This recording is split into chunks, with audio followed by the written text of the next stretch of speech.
Hey everybody, Tim Kawakami here. 49ers plus minus post-game show with the Athletics Matt Barrows.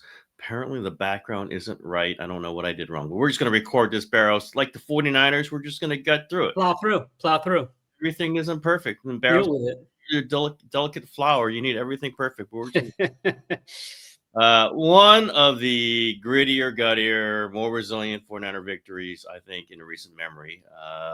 I think both you and I were saying they had a shot at it. You never know in football, and Shanahan sometimes pulls stuff out, when he's undermanned, especially against Sean McVay. But no Brock Purdy, no Ricky Pearsall, no Juwan Jennings, no George Kittle, no Nick Bosa. There are others I forget. You lose Yatir Gross-Matos and Khalil Davis in the game, since we know they're always going to lose people, and they throw the first punch.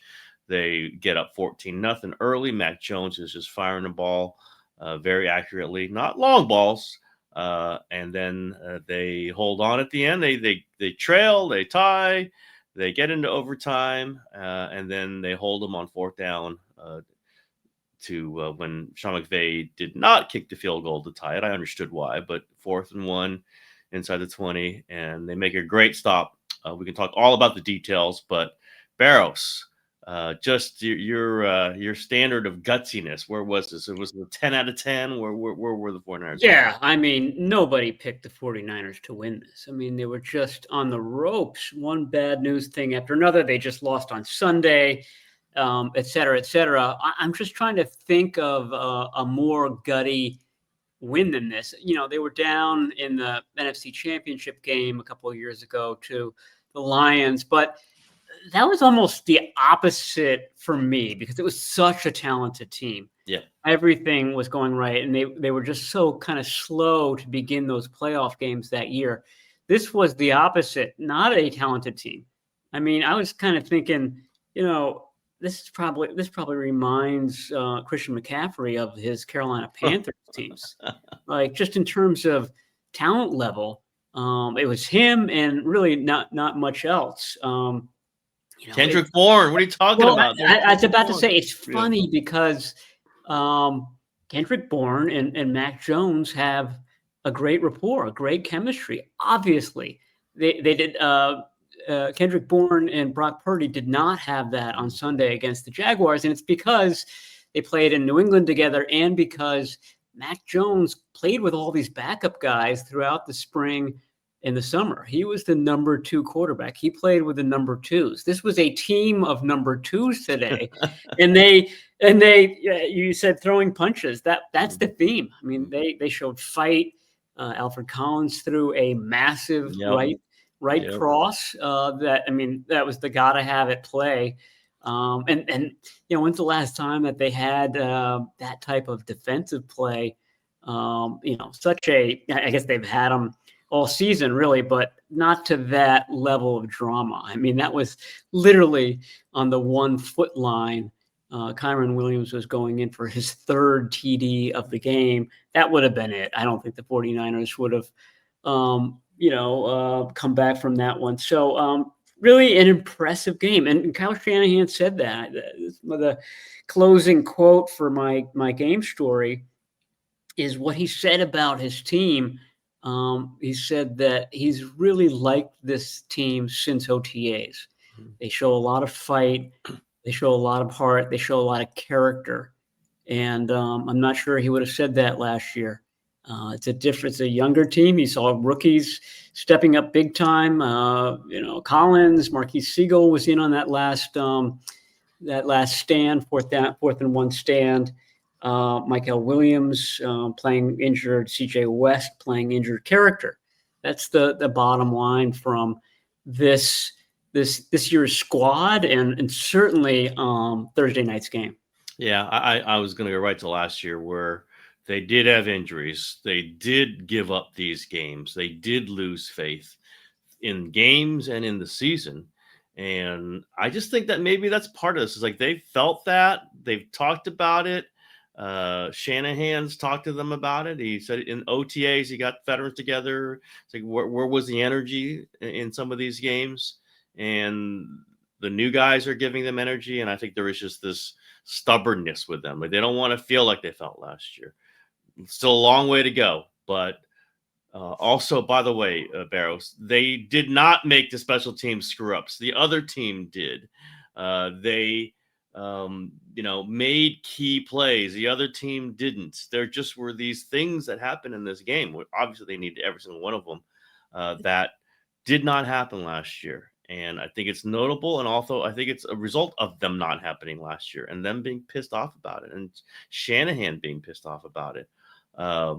And that is something that moves this team forward. I mean, they're 4-1, 3 wins against division opponents, 2 of them on the road. They're closing games. This team feels like a playoff team. I just think we can say that again. Long way to go, many injuries to go, but they will get some guys back. They're 4-1. This is looking like a double-digit win team, maybe the best team in the NFC West. Whoever comes back, whenever they come back. And you just couldn't say that about last year's team. And I just think they should be proud of that. And we'll see where this goes. I'll take the big picture really, really fast. We can get back to it, though. I think they're earning the right for the team to try to trade for Trey Hendrickson. That's what I think. We talked about that, right? They go 1-on-1, maybe 2-1 over the next 3. I don't think we were counting this one as the win, but this is the win now. They go win in Tampa Bay. They're like 5-1. Like, you better be trying to get as good as you can. I do think the team has earned it. They obviously could really use another pass rusher. Once again, they didn't have a great pass rush, but look who's going out there. It's Gibson, right?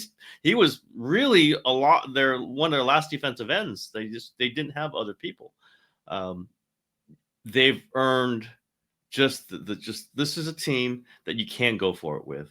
And I think I thought that even before this one, and I would have said this at 5-4 or whatever it might have been. Now they're looking like this might be 6-3, 7-2. And I just think this is, you reward the guts. You reward this sort of play by at least trying to get a guy like Trey Hendrickson. That's my big picture point. I didn't want to take the whole time with it, but no, I mean, I totally agree with you. I was thinking the same thing during the game. I mean, think of the things that happened in this game. They lost 2 more defensive linemen, as you noted, Yetur Gross-Matos and Kalia Davis, and I think they both started the game. So, and then they couldn't generate much of a pass rush with 4 rushers. In fact, Gibson at least got his hand on Stafford a couple of times. That's better than what they've been doing to this point. So that's 2 things. The third thing is that they won the game. That's another reason to make the trade. And the fourth was what I just talked about Shanahan saying. I mean, if the head coach, the guy who, drives the bus, has a really good feeling about this team, they're going to be more aggressive in pushing for a trade. Now, whether it's Hendrickson or somebody else, I don't know. The Bengals, since we discussed this a couple of weeks ago, they've only looked worse and worse. Yep. They seem, heading for failure. I don't know how many more games they would have to lose for them to kind of make the opposite conclusion that the 49ers, like, we're not a special team. We should try to trade this guy and get something for him. And boy, I'll tell you what, I'm sure Trey Hendrickson was watching this game tonight. They all do.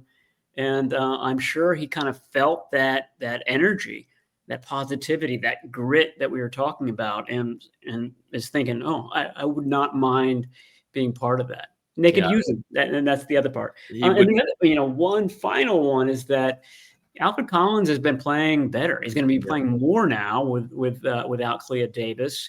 That punch out was a phenomenal play because he got double teamed initially. He's on the other side of the formation. And he comes barreling down the line, dives, and makes like the greatest. Hits him in the face first, right? Yeah, hits him in the face first. It was a wild punch, but it was an effective one. But it reminds me of the Justin Smith punch out in Philadelphia in 2011, which really kind of, they were winning, but winning ugly until that point. The Eagles were, supposed to be an all-star team, and the 49ers just wouldn't quit on that game, and Justin Smith wouldn't quit on that play, and they won it at the end. I wish I had written this now that I'm thinking about it. But it makes for a great podcast. That's you go. It's more about saving for the. I've said 3 better stuff on the podcast already than I wrote. I save my gold stuff for the pod. It's where the money is. And then that turned into a special season. They probably should have gone to the Super Bowl that year. I won't bring up a certain punt returner, but I'm getting that vibe. Like this is a never say die type of team, and that's the type of team that you want to, as you said, reward by bringing somebody in to kind of fill that big spot that's missing right now. You reward Fred Warner for what he's doing. You reward Trent Williams, but not just them. Everybody, that you're good enough that we should try to really maximize what this is. I always believe about it every season. I certainly believe this about what we're seeing. I will say, when you said Trey Hendrickson was watching it on TV like everyone else, he also was probably like everyone else going, "What the hell is Al Michaels saying?" But I don't want to be too mean about it. But wow, that was rough. That was rough. Yeah, Kirk had one too. I think he called Colton McKivitz, Connor McKivitz at one point. Well, I'm used to that with Herbstreit because he just doesn't know the pro game. I think Al's an incredible all-time announcer, but my God, that was rough. He had them ahead 5-0 at one point. He was thoroughly confused by the personal foul. There just were some things that was rough, but again, he's all-timer. I don't want to say too much, but if that's what Amazon's Thursday night games are, because I think most I watch them with the sound turned down. Obviously, with this one I did not. But anyway, that's another point. Can I bring up a point that I know you want to talk about? Sure. Eddie Pinheiro was 4 for 4, including a 59-yarder. Yep. And imagine this game if they had stuck with Jake Moody. I don't think they win it. I don't think they go for the 59-yarder. No. But he has yet to miss. Now he came close to missing. He came close. And in fact, for some reason, I felt like he was going to miss. I kept saying, okay, this streak can't go on forever. He's going to miss one of these. And boy, that thing just skimmed that upright. Tell you what, how I say the ball goes up straight and stays straight. He was lucky because if that ball was moving at all, it was going to glance out left. It just stayed straight, and so it glanced through. But Shanahan actually showed emotion after 59-yarder. He's like pumping his fist. Like, when have we seen him pump his fist after a kick? I guess the Moody 59-yarder to win the game, the exhibition game, that was the greatest kick of all time. That proved everything about him, except for he was cut in 2 weeks.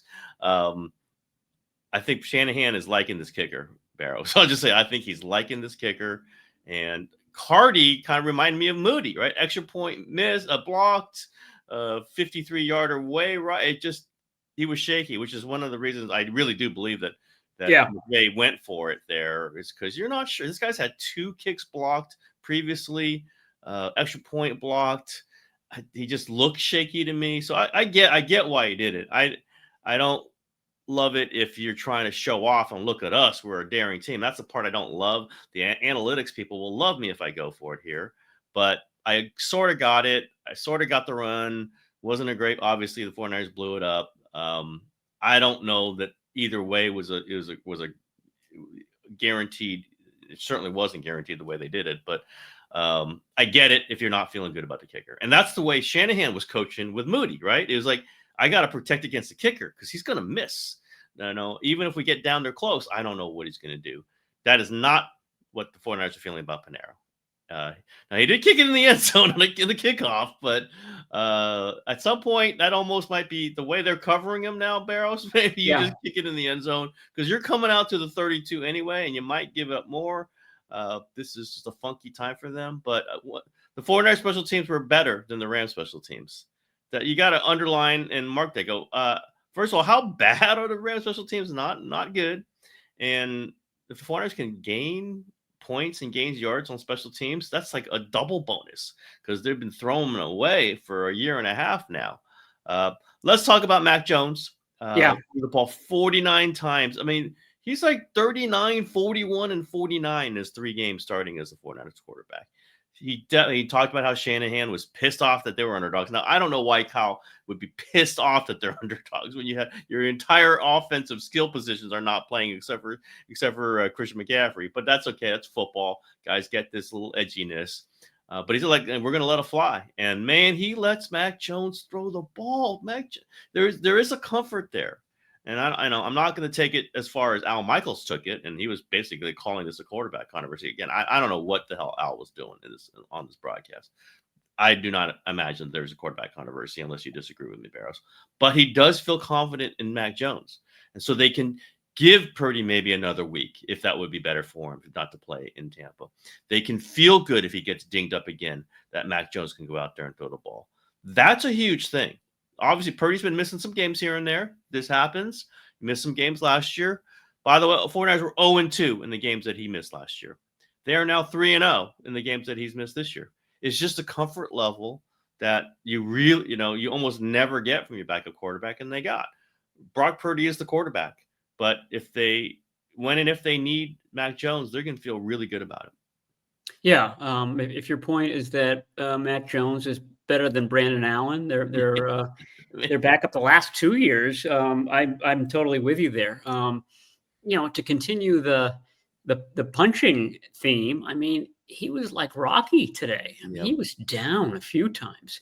His right arm even started to cramp up. I mean, that's how many times they threw the ball. 49 times. Yeah, I think it was the most since C.J. Beathard had, a huge number back in 2018 when this was a bad team and they needed to throw the ball to come back in games and things like that. But for sure, I mean, it was gutsy by him. He just looked confident back there. He looked like he knew what he was doing. I think they realized he had no time. Did not get great protection. Colton McKivitz, I think, has been really solid this year. He wound up on the practice report this week as well. He's got, I think it's a calf. So you got 2 offensive linemen with calf injuries. I don't think Dominic Pooney is 100% or anything close to it. He's on the ground quite a bit. So they're beat up, and they're beat up on the line, and he's beat up. Mac Jones is beat up. And it was just a very bold game plan. We saw that on the opening drive. Flea flicker. Yep. Some really creative. I mean, Kyle saves his best stuff for Sean McVay. SoFi Stadium. He likes to go into SoFi Stadium. And there were some great calls. Like the first touchdown, or was it the second touchdown? I forget. It might have been the second. They were in 23 personnel. So they had 2 running backs and 3 tight ends on the field. And what do? They don't run the ball. They throw it to Christian McCaffrey for an easy touchdown. So with a linebacker on him, with a slow linebacker on him, and that's what they're looking for.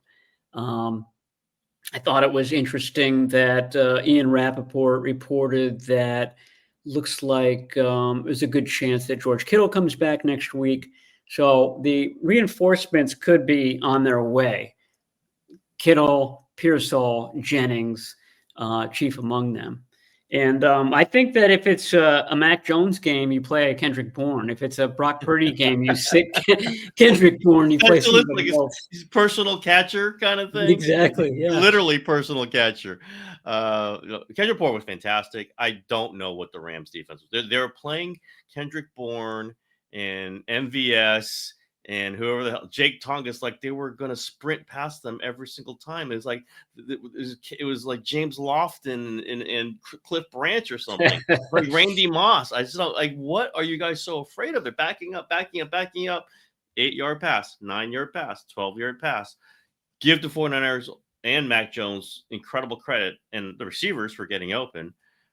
And Mac really was in a rhythm, and he's got some arm strength. That's one thing. Like, he's got a bad knee. He's falling backwards or someone's face, and he gets the ball to the right place generally. Full credit for that. But that Rams defense, like Herb Street was talking about it, and that's what I completely agree. Like, I don't know why they're giving away these 8-yard passes. They just were giving them away. And I will say, like, one thing I always knew about Vic Fangio is he was not going to let average quarterbacks beat him with short passes over the middle. Let's put it that way. Now he had great linebackers. That's what he does, but he sets it up so those guys can make the play and they just take it away. Those 9-yard gains kill you if you just let the quarterback. And then all of a sudden he throws a 15-yarder and then a 5-yarder and then an 8-yarder. That's killer stuff. And the Rams are giving up, but again, there are quarterbacks who cannot take advantage of that. And Mac Jones absolutely took advantage of it with very nice accuracy.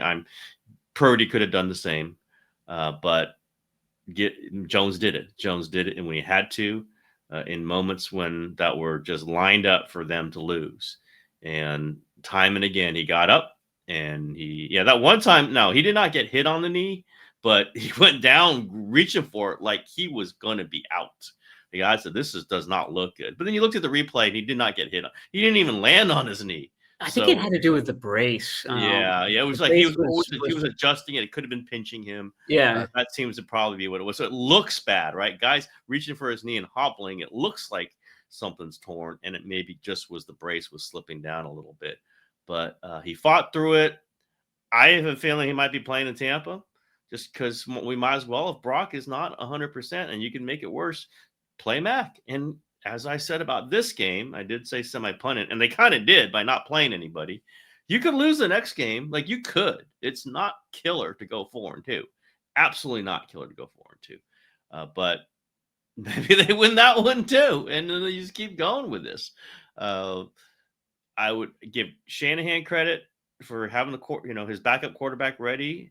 I give Mac Jones, the backup quarterback, credit for doing it. For Kendrick Bourne, all these. Tongas is a good receiver now, Barrows. Like, he's just a good receiver who was not covered on the touchdown pass, but he caught it. He ran it. He had other plays. There is a depth to this team. There is we're going to figure this out to this team. They still can't run it. They still cannot run the ball, but they are figuring this out. And that's just such a difference. I think you and I are both. I think everyone who knows this team is struck by the vast difference between a team that essentially quit last year, right? I mean, essentially, understandably, but this team has reasons to give up some things, and it just is not giving up an inch. And that's what fans want to see. That's what coaches want to see. That's what we want to, we value as winning. And they're providing it for everyone who's watching them. Let's talk about the running game, because it has struggled to break off anything explosive. And yet McCaffrey went for like 130 yards from scrimmage on Thursday. He's gone over 100 in every game so far. So they're still gaining yards. And some of these pass plays he's getting are tantamount to running plays. It's the old kind of Bill Walsh, Roger Craig stuff. But what's your take on it? We talked about this a little bit in the run up to the game, but I got a lot of blowback from Twitter. One thing I've learned is that Twitter's always right. Yeah, I mean, you can't. Twitter horde is always right. And it was about Christian McCaffrey losing a step. McCaffrey is not himself. He's not all that good anymore. He's not as good as he was in 2023. I still see it. His runs look fine to me. It just doesn't have anywhere to go a lot of the time. Yeah, you don't, it might be the only thing I could possibly say is after he's hit. Now, this is after he's hit. It's not like there's a giant hole and he's not getting through it. He's kind of squeezing through a hole and at his best. And in 2023, he was right there at his best. You saw maybe like a sidestep, take a glance, and he just accelerates from there. I think that second acceleration might not be there. And he was otherworldly. Like, there were few running backs who could get into a hole, kind of take a hit, reestablish, and then take off almost as fast. Debo's like that just acceleration after you've been hit. That might be a little less for him, but I don't think it's marginal. It's hard to exactly say. There's still people around him. He's getting yards that other people wouldn't get. Like, some of those 4-yard gains would be 1-yard gains for most running backs. So that's something. That's power. That's something that he still has in his legs. And then you're seeing 90 receiving yards today. What was 85, whatever it was? Yeah. I mean, like that's 82. That's a sign of having your legs. That's a sign of some speed. So, I mean, again, if there was anything, it would be the extra special thing that maybe McCaffrey and Saquon Barkley have in this Yeah. league that he doesn't quite, and maybe Saquon doesn't have it either, by the way, if you're watching his games. This is really unique stuff, and maybe that isn't there, but everything else to get first downs, to be, available for your quarterback, that's there. I will say it was interesting that in some short yardage situations, they did go to Brian Robinson Jr. So Shanahan clearly feels like he's the short yardage guy. And I think Christian McCaffrey would not be happy with that, because I know Christian thinks of himself as a short yardage guy. But maybe there's some difference there. It's not like Brian Robinson is an awesome running back, but he did get a key first down. Or was that the fourth down? Whatever that was. Big run for, they needed 1.5 and he got 1.5 or 2. But other than that, I think McCaffrey is just fine. I think he could be getting 100 yards rushing if there were lanes there. There just aren't. And yeah, as you said, he's proving it by getting these yards in the air. Like if he was slow, he would not be getting open like he's getting open. He would not be able to kind of step through a guy or run around a guy when he's getting the ball in space. He's just not getting any space running the ball. This is not a great run blocking offensive line. It's just not. It held up okay on pass blocking. It was really good, I thought, in the first half. Pass blocking was less good in the second half. I think by that point, the Rams just realized, wait a minute, they're not going to run the ball here. We better just tee off a little bit. But it is not a great run blocking. Maybe because of the injuries you've cited. Obviously, there's no Ben Barch. It's funny that we're saying that, but it is a loss of the starter. Connor Colby did not look very good tonight. And maybe that's one of the reasons they were running right a lot more than they usually do, in my opinion, than they running left, because you usually try to go right through highway into 71. But now he's got Colby next to him. Do you see that one time where there was a down block and Trent's like behind Verse? He's like, I got to block him when he's already in front of me. And he's like kind of looking over, like, what happened there? Like, obviously a rookie 7th round pick. There could be issues with that. Yeah, I don't think the run blocking is really good. I just don't. So it's hard for me to say, geez, that means that Christian McCaffrey's suffer. I didn't get any of those tweets, Barrows. Jesus, for once, I didn't get anything. I did not hear any of this. Might have been related more to something I wrote in a mailbag. But yeah, Twitter was after me. I mean, if this was the case, wouldn't we see like Brian Robinson pop something? Or well, yeah, I was about to say, like Robinson, McCaffrey averaged 2.6 yards a carry, which is bad. Robinson averaged 2.4. Yeah, I mean, if Robinson was averaging a lot more than McCaffrey, I would buy into it more. But no one's running. Or they might try to sneak Isaac Rendo in there, to try to. That's what I think that they should do. I mean, they are not going to do that. We've been talking about that for a month, but Garendo almost gave the ball up on a kickoff today. That's one area where the special teams. That's probably going to be the last thing that they get right is kick return. Yeah, they're just so mid, as the kids say, in kick returns right now. They're hoping for a kickoff mistake. Like their best kickoff is when the kicker screws up and they take the ball. That's my God, 30, the 35. As this happens, because the Rams guy was doing the same stuff, right? He was kicking the end zone, and they were kicking the end zone. You start a decent offense at the 35, it's 2 plays here in field goal range, especially with these kickers kicking 59, 60 yarders now. It's like just 2 plays. It's like, boom, you're at the midfield. Boom, you're at the 40. Okay, now you can kick a field goal. So it is, I mean, I wonder if that's the goal, is to try to liven up to get the points going. 49ers have gotten some points this way, and they've given up, obviously, some points this way. It's just dawns on me when I watch these teams take over 35. And if you're thinking, the way we think, are they going to win? Are they going to lose? What are the odds? You start at 35, you're thinking, okay, that's a score. Like almost like that's Matthew Stafford hits Devontae Adams for 17. You're already in the other team's territory. It kind of speeds things up a little bit. But Yeah, I mean, the 49ers are not going to be a great special teams. They're just not. It's just, are they going to melt down? And they did not today. All right, Barrows, anything else? This is a wild game. I don't know if we covered everything, but what did you think about Shanahan running the ball there at the end of regulation? They get the ball there too. That punt. Yeah, I saw your tweet. I was about to Yeah. be one of the people that criticize you on Twitter. Go. As far as why they're not running to the outside, I just think that down there, especially, you stand the risk of losing yards when you run to the outside, which McCaffrey did a couple of times. They have not done that outside zone very well at all, and the Rams are, they know what to look for. They're good at stopping it. So I think that was the risk, is that you risk giving up a safety back there. So that's why they were running, up the A gas. Would you have thrown the ball there? No, probably not. Yeah, I could go either way. I mean, Mac was hot. It's so much is based on your confidence level of quarterback.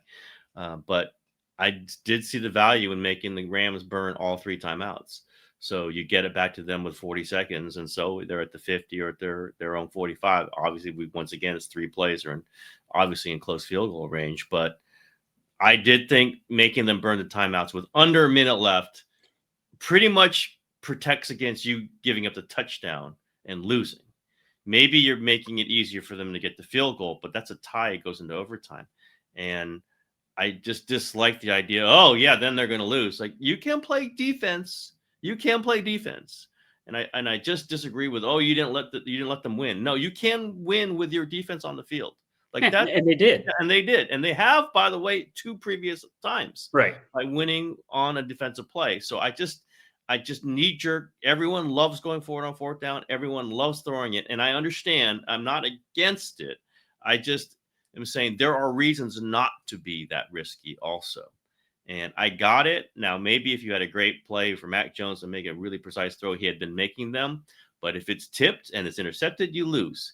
If it goes incomplete, the clock stops, and you all of a sudden you give the Rams a timeout, then they're trying to go downfield, right? Then they're not just playing for the field goal. They're trying to get the ball into the end zone, and maybe you lose.